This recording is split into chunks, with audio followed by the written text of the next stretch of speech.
بسم اللہ الرحمن الرحیم الحمد للہ رب العالمین والصلاة والسلام علی اشرف الانبیاء والمرسلین نبینا محمد وعلی آلہ واصحابہ اجمعین اما بعد۔ آج ہم انشاءاللہ حج قران کے بارے میں بات کریں گے۔ حج کی 3 قسمیں ہیں، جس میں سب سے افضل جو ہے وہ حج قران ہے، دوسرے نمبر پر حج تمتع ہے، تیسرے نمبر پر حج افراد ہے۔ عموماً بر صغیر سے جو حجاج کرام جاتے ہیں، چونکہ وہ حج تمتع ہی کا احرام باندھتے ہیں اور اسی نیت سے جاتے ہیں، اس سے اس کے بارے میں تفصیلاً بتایا جاتا ہے۔ حج قران عمومی طور پہ لوگ اس کے احکام سے واقف نہیں ہوتے، اس لیے کہ یہ باقی قسموں کے مقابلے میں مشکل بھی ہے اور اس میں ثواب بھی زیادہ ہے۔ پہلی بات تو یہ سمجھ لینی چاہیے کہ چونکہ حج قران میں آدمی دونوں عبادتوں کا احرام باندھتا ہے، یعنی وہ عمرے کا احرام باندھتا ہے اور اس کے ساتھ حج کا احرام بھی باندھتا ہے۔ اب اگر حج شروع ہوتا ہے 8 ذی الحجہ کو اور یہ آدمی 1 ذی الحجہ کو یہاں سے جاتا ہے، تو یہ درمیانی 8 دنوں میں احرام میں رہے گا اور وہ احرام کی پابندیوں کا خیال رکھے گا۔ اس لیے اگر بیچ میں دن زیادہ ہیں تو اس وقت میں کبھی کبھار احرام کی پابندیوں کا خیال رکھنا مشکل ہو جاتا ہے۔ تو جو لوگ حج کے بالکل قریب آخری فلائٹس میں جاتے ہیں، ان کے اور حج کے درمیان، ان کے جانے اور حج کے درمیان 3-4 دن 5 دن ہوتے ہیں، تو انہیں چاہیے کہ وہ اس سنت پہ عمل کریں۔ حضور اکرم صلی اللہ علیہ وسلم نے بھی حج قران فرمایا تھا اور وہ یہاں سے حج قران کی نیت سے ہی جائیں۔ حج قران کے لیے جانے والے یہاں سے جب جائیں گے اور احرام باندھیں گے، باقی طریقہ بالکل حج تمتع کی طرح ہے۔ فرق اس میں صرف یہ ہے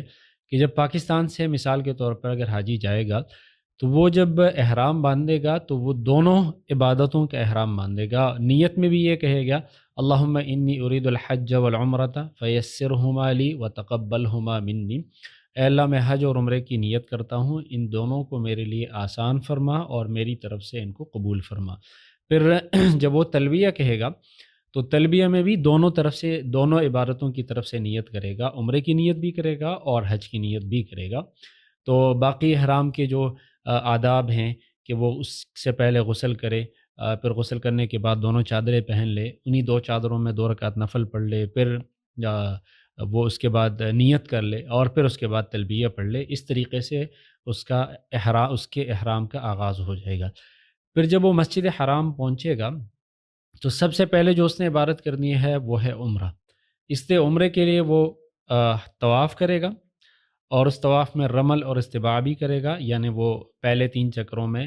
تیز تیز بھی چلے گا اور دایاں کندھا جو ہے وہ طواف کے 7 چکروں میں کھلا رکھے گا۔ اس کے بعد اس نے عمرے کی سعی کرنی ہے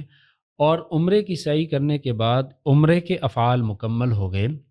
اب وہ سر کے بال نہیں کاٹے گا، اس لیے کہ وہ مستقل احرام میں ہی اس نے رہنا ہے اور احرام کی حالت میں سر کے بال کاٹنا جائز نہیں ہے، اس لیے وہ اسی احرام میں رہے گا اور حج کے دنوں کا انتظار کرے گا۔ اس دوران وہ جو باقی عبادات ہیں وہ ادا کر سکتا ہے اور وہ حج کے ایام کا انتظار کرے گا۔ بیچ میں 3 دن ہے، 4 دن ہے، زیادہ ہیں، کم ہیں، تو وہ انتظار کرے گا یہاں تک کہ 8 ذی الحجہ ہو جائے۔ تو 8 ذی الحجہ سے اس کے حج کے افعال شروع ہوں گے۔ اس سے پہلے اس نے 2 افعال اور کرنے ہیں اور وہ 2 افعال ہیں،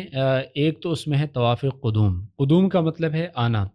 تو چونکہ یہ آدمی گھر سے جب آیا تھا تو یہ حج اور عمرے دونوں کے احرام کے ساتھ آیا تھا، تو جو آفاقی آدمی یعنی میقات سے باہر رہنے والا آدمی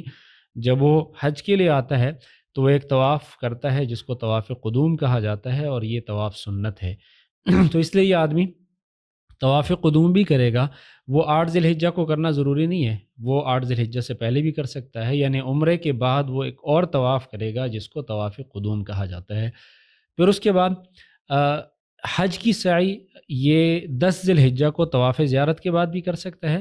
اور آج یعنی جب وہ طواف قدوم کر رہا ہے 6-7 ذی الحجہ کو یا 8 ذی الحجہ کو منا جانے سے پہلے، تو اس وقت بھی اگر وہ سعی کرنا چاہے تو سعی کر سکتا ہے۔ لیکن پھر اس میں یہ خیال رکھے گا کہ وہ طواف جس کے بعد سعی ہو اس میں رمل کیا جاتا ہے، اور اگر وہ آدمی احرام کی حالت میں ہو تو استباع بھی کرتا ہے، اپنا دایاں کندھا خالی رکھتا ہے۔ تو اگر طواف قدوم کے بعد اس کا سعی کا ارادہ ہے تو طواف قدوم میں وہ رمل بھی کر لے اور استباع بھی کر لے اور اس کے بعد پھر سعی کر لے، اور یہ جو سعی ہے یہ حج کی سعی ہے۔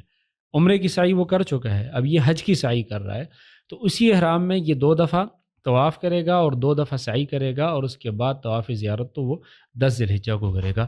اگر اس کی نیت ابھی طواف کی کے بعد سعی کرنے کی نہیں ہے، اور وہ سعی کو مؤخر کرنا چاہتا ہے 10 ذی الحجہ کو، تو اس صورت میں پھر طواف قدوم میں وہ رمل اور استباع نہیں کرے گا، بلکہ وہ طواف زیارت میں رمل کرے گا، اور اگر طواف زیارت وہ احرام کی حالت میں کر رہا ہے تو استباع بھی کرے گا۔ لیکن افضل اس کے لیے یہ ہے کہ وہ ابھی سے ہی سعی کر لے، اور اس کے لیے بہتر بھی ہے اس لیے کہ یوم النحر والے دن جب وہ آدمی اتنا زیادہ پیدل چل چکا ہو، اس کے بعد سے پھر سعی کرنا خاصا مشکل ہوتا ہے۔ تو طواف قدوم کر لے، اس کے بعد سعی کر لے، یا سعی کو مؤخر بھی کر سکتا ہے۔ پھر 8 ذی الحجہ کو یہاں سے مکہ مکرمہ سے اپنے ہوٹل سے قیام گاہ سے وہ جائے گا منا۔ اس کے بعد پھر جو طریقہ حج تمتع کا بتایا گیا ہے، بالکل اسی طرح سے طریقہ ہے کہ وہ جا کے منا میں 8 ذی الحجہ گزارے گا، پھر 9 ذی الحجہ کو عرفات جائے گا، عرفات میں وقوف کرے گا، پھر 9 ذی الحجہ کو غروب آفتاب کے بعد مزدلفہ آئے گا، مزدلفہ میں رات گزارے گا، پھر 10 ذی الحجہ کو وقوف مزدلفہ کرے گا، یہاں سے حج کے شیطان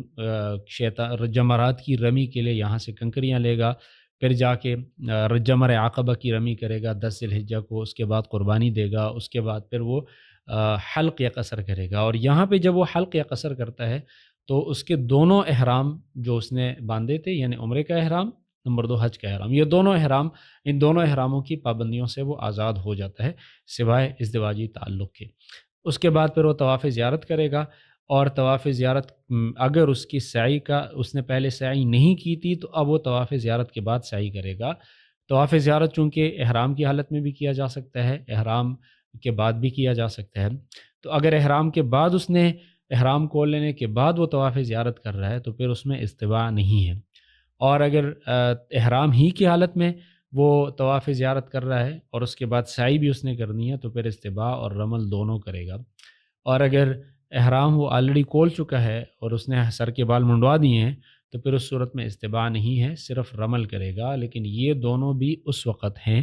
جب وہ ابھی طواف زیارت کے بعد سعی کرنا چاہے۔ اگر وہ پہلے سے ہی سعی کر چکا ہو تو پھر اس پر رمل اور استباع دونوں نہیں ہیں۔ طواف زیارت کرے گا، پھر 11 اور 12 ذی الحجہ کو رمی کرے گا، اور پھر وہ واپس بیت مسجد حرام کے پاس آ کے آخر میں طواف وداع کرے گا، اور اس کے ساتھ ہی وہ حج کے افعال مکمل ہو جائیں گے۔ تو خلاصہ یہ ہو گیا کہ جو حج قران والا ہوتا ہے اس نے دونوں احرام باندھے ہوتے ہیں، یہاں سے جاتے ہوئے وہ دونوں کی نیت کرے گا، تلبیہ پڑھتے ہوئے بھی دونوں کی نیت کرے گا، پھر وہاں پہ جا کے عمرہ ادا کرے گا، اور عمرے کے بعد سر کے بال نہیں منڈوائے گا، پھر وہ حج کا طواف قدوم کرے گا، اور حج کی سعی اگر ابھی کرنا چاہتا ہے تو طواف قدوم کے بعد کر سکتا ہے، اور اگر وہ طواف زیارت کے بعد کرنا چاہے تو طواف زیارت کے بعد کر سکتا ہے۔ پھر 8 ذی الحجہ کو جب وہ حج کے افعال کا آغاز کرے گا تو اس کے بعد جو حج تمتع کا طریقہ ہے جس کے بارے میں تفصیلاً بتایا گیا ہے، تو اسی طریقے سے وہ اپنے حج کو مکمل کرے گا، اور اس طریقے سے اس کا یہ حج قران مکمل ہو جائے گا۔ قران کا مطلب ہے دو چیزوں کو آپس میں ملانا، چونکہ یہاں پہ حاجی حج اور عمرے دونوں کو آپس میں ملاتا ہے، اس لیے اس کو حج قران کہا جاتا ہے، اور اس آدمی پر یہ بھی لازم ہے کہ وہ قربانی کرے گا، اس لیے کہ اس نے دونوں عبادتوں کو آپس میں جمع کر لیا، اور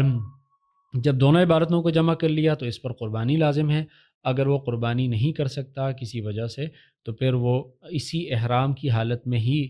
حج سے پہلے یعنی یوم النحر سے پہلے 3 روزے رکھے گا، اور 7 روزے وہ حج کے بعد ادا کرے گا۔ اس طریقے سے اس کی قربانی کا یہ بدلہ ہو جائے گا، اور اگر وہ قربانی کر سکتا ہے تو قربانی جو کہ دم شکر ہے وہ ادا کرے گا، اور اس طریقے سے پھر اس کے بعد رمی اور باقی سارے افعال کر کے طواف وداع کر کے اس کا حج مکمل ہو جائے گا۔